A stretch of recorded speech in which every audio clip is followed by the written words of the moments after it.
Assalamualaikum warahmatullahi wabarakatuh. Saya Indan Ala Zulfa. Di sini saya akan menjelaskan definisi pendidikan profetik, ilmu sosial profetik, dan juga beberapa pilar dan gagasan tentang ilmu sosial profetik. Yang pertama, definisi pendidikan profetik. Profetik berasal dari kata profet, yang berarti nabi, dan profetik yang berhubungan dengan kenabian. Dan dalam Kamus Besar Bahasa Indonesia, arti dari kata profetik juga terkait dengan kenabian. Menurut Kunto Wijoyo, paradigma profetik merupakan sekelompok teori yang tidak hanya menjelaskan gejala sosial, tetapi juga mengarahkan perubahan yang diinginkan oleh masyarakat.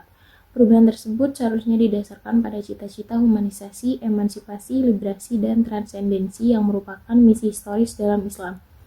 Yang kedua, ilmu sosial profetik.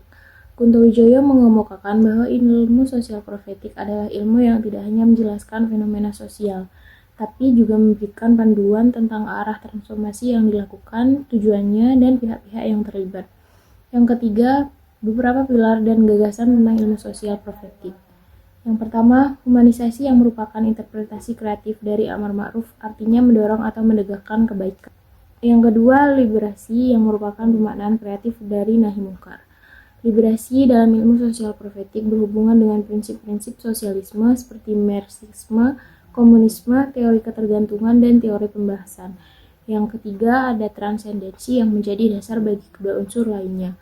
Transendensi berasal dari konsep tu'minu nabi Allah yang berarti beriman kepada Allah dan menjadikan nilai-nilai transendental atau keimanan bagian penting dalam proses pembangunan keberadaban.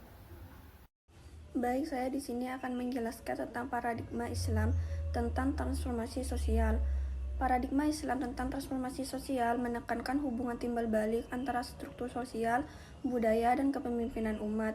Dalam perspektif ini, transformasi dimulai dari rekayasa budaya yang berakar pada nilai-nilai iman dan tauhid yang memengaruhi kesadaran masyarakat dan akhirnya membentuk struktur sosial serta kepemimpinan.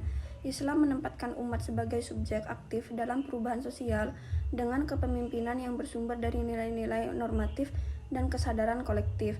Oleh karena itu, perubahan dalam struktur sosial berawal dari perubahan budaya dan nilai-nilai yang diyakini oleh umat. Nah, selanjutnya saya akan menjelaskan tentang proses transformasi sosial pendidikan profetik. Menurut Kunto Wijoyo, transformasi sosial dalam pendidikan profetik mencerminkan kelarasan pemikiran Islam dengan paradigma Marx dan Weber. Ia menekankan bahwa struktur budaya mencakup nilai-nilai dan sentimen kolektif, termasuk agama dan ideologi, sementara struktur sosial terbentuk dari kelompok-kelompok yang terorganisir dalam lembaga-lembaga. Dalam Islam, transformasi sosial diukur melalui peningkatan iman, bukan sekedar perubahan material, yang berbeda dengan pandangan Marx yang menganggap kesadaran dipengaruhi oleh kondisi material. Dengan demikian, dalam perspektif Islam, perubahan sosial berawal dari perubahan dalam iman dan kesadaran umat.